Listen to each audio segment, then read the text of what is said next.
Hey guys, it's Jen and welcome back to my channel. So, as many of you know, if you've been following me for a while, I'm a woman in long-term recovery, I'm a CARC, I'm a CRPA, I'm a rape crisis counselor, and I'm a Narcan trainer. If you look in my description box down below, sorry, I have like dog hair all over me from my mother-in-law's dog and it drives me nuts. But if you look at my description box down below, you will find the link to my Amazon wish list, which I use to help people in my local community who are in need. If you can see, I have some of your lovely diapers back here that I actually am going to drop off while I'm here in Sydney now. And you'll also find like the link to my merchandise, my Patreon, just other things that I've been involved in, a documentary that I was involved in when I was literally like 5 seconds into sobriety. I was actually still high, most of it, I'm pretty sure. It's about when I was incarcerated in 2017. So you can check out that lovely little gem down below. So don't forget to enter our giveaway. Next Wednesday is when I will draw the name. So it's open to everybody worldwide because that sucks when it's not. And yeah. So today, since I am a free woman, I figured I would go over, like I would give you guys my top 5 worst things that I couldn't do while on community supervision, aka parole. So, you know, mine were kind of like, for me, I have like a top 5. I mean, there's like a top 85, like legit, but I'm going to be very realistic on this and break it down to the top 5 because at the end of the day, I am a person who believes that yes, what I did was wrong. I sold drugs and I had to pay my debts to society, and I'm fully with that. I'm not with the extent of how long I paid it or whatever, but that's neither here nor there. That's a whole nother video.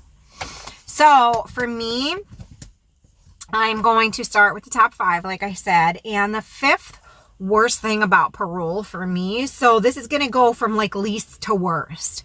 So the 5th worst thing for me about being on parole, I'm looking at my paper because I made a little list. The absolute worst, one of the absolute worst things about parole, number 5, is that I had to pay to stay on parole. So I had to pay to stay on community supervision.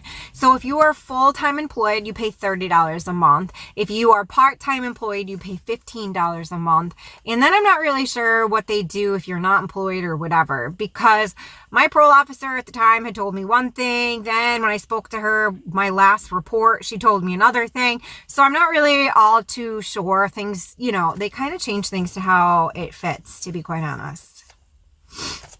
So that was number 5. Number 4 for me, and remember, these are all personal towards me. So for me, number 4, and this really sucked for me. This was a harsh pill for me to swallow because I finally got to a point in my life where I was a working professional and just got denied. Like, so for me, not being able to accept the jobs that I busted my ass for and that I was offered was humiliating, was saddening, was just, I don't know, it kind of just made me it kind of gave me a case of the fuck it's like, it just made me real, like, sad, you know? I worked really, really hard to earn the certifications that I have and to be able to be employable and create the resume that I have over the last, you know, almost 2 years, near 18 months, you know, but regardless, like I really worked hard for that. And then to have to deny these jobs and have to be like, well, thank you so much for the job offer. I am super appreciative of it and I totally want it. But unfortunately, parole has told me I'm not allowed to work here. You know, and it made me feel horrible. It just gave me a bad feeling, but it also made me look stupid, you know, like here are these people, even though I'm on parole and they know I'm on parole and I'm a convicted felon and I'm a person in recovery and all that, they still had faith in me to invite me into employment in their place of business or their agency, and I just was denied it, which just sucked totally. Number 3, so 3, 2, and 1 are the worst for me, and number 3 is a personal thing, and I'm sure people can relate to this whether they've been on parole or not, just having something that's in charge of their life. So for me, the anxiety and fear that came behind from being on parole was, oh my God, it was debilitating. It was absurd. Like, there were days that I could not breathe. I had so much anxiety behind like having to call my parole officer, having to ask her something. And I've been on parole before, unfortunately, and I have never had an issue. I've never felt that way before. It was just this specific parole officer, and she was rough. Like, she was rough. And I could think everything was absolutely fine, call her up and ask her something that if I had to bet my life on, I would say would be fine. And she'd be like, no. And I'd be like, or she would question me about something that I had no idea what the hell she was talking about, because I truly had nothing to do with it. And then I'd feel like I was going to get locked up behind it. Like, or the visits at 11, 12 o'clock at night, I'm dead ass asleep. Boom, boom, boom, boom, boom. That shit, my heart would be like, ready to come out of my mouth. I would be so nervous and anxious and whatnot, that, like, the fear and the anxiety of just knowing I'm not doing a damn thing wrong. I'm doing everything I'm supposed to times 10. And then I'd have to call and report. And it literally would make me sick to my stomach because I'd be so afraid of what she was going to ask or what she was going to say. And it was just such a horrible, horrible feeling. Number 2, which I'm sure you all already know, the simple fact that I am a married woman. 2021 will be 3 years Jared and I are married, and we have never lived together as a married couple. That sucks. It still sucks. So we had to fight for 15 months to get permission, even just to associate with one another as a married couple. Jared has literally jumped through hoops of fire. He has completed anger management. He has completed drug and alcohol. He has gone to meetings. He has done this. He has done that. He's been gainfully employed. He's this, da, da, da, da, da, da, da. Like, that man loves me. Like, there's not a doubt in my mind that man loves me, because most men would have been like, psh, I'm out. He still continues, to do whatever he has to do to be in my life. And the simple fact that now I am off parole and we still cannot live together, like, dude, come on. It's just absurd. We're going on 18 months of no living together. It's heartbreaking. I just completed parole. You know the type of person I am, ma'am. Like, you've been in the bathroom with me. I mean, you've seen a side of me not many have.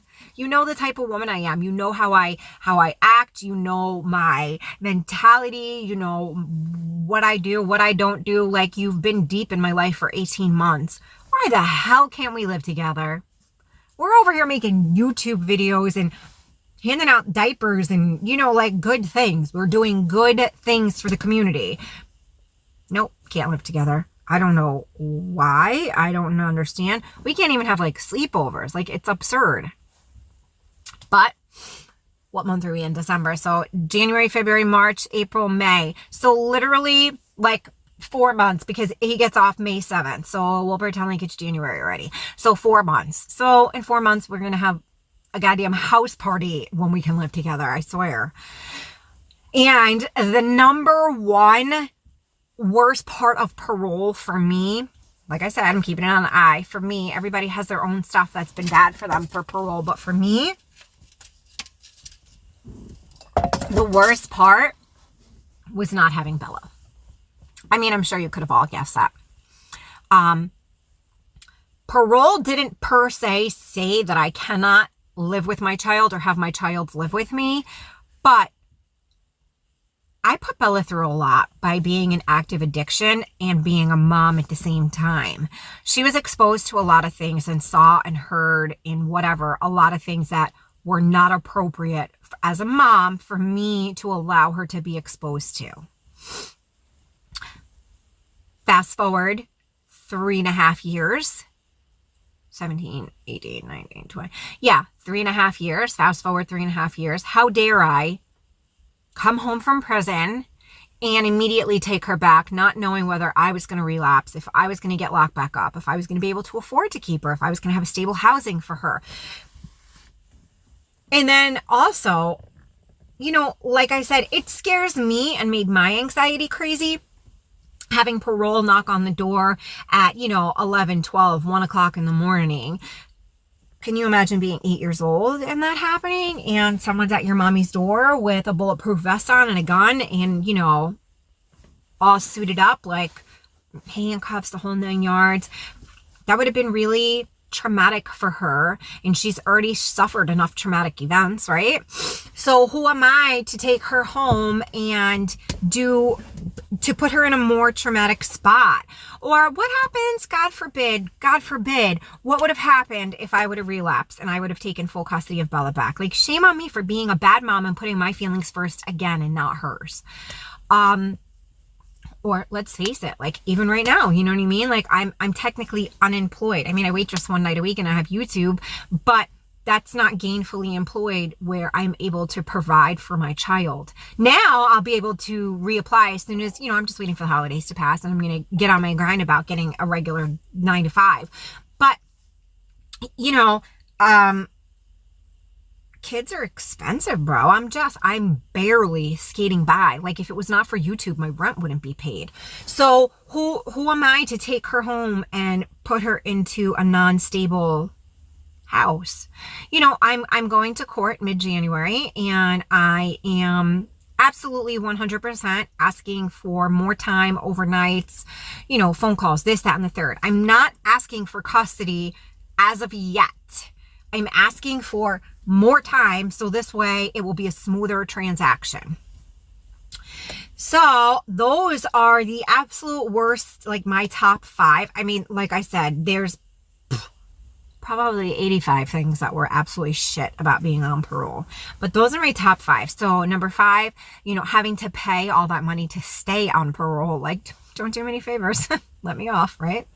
Number 4 is not being able to have the jobs that I wanted. Number 3 was the anxiety of fear of just the unknown, of never knowing when your freedom can just be snatched from you because you walked across the street the wrong way. Not living with my man is just shit. It's still shit, but like he has a 9 p.m. curfew, so I don't have to leave his house till 9 p.m. Where in the past I was leaving like 6:30, 7:30 because I had to be home too, and just in case and whatever. And number 1 was not having my baby home. Yeah, those are the top 5, Bomi. I hope you guys all had an amazing Christmas, Boxing Day, Hanukkah. I don't know what else I'm missing in there. Probably something. Please don't mind me. But I hope you guys all had a great holiday, and I hope you enjoyed my top 5 worst thingies of parole. And I will see you guys all in a few days. Remember, I'm just 1 message away. If you need me, please do not hesitate to reach out, and I will see you all in a few days. Bye.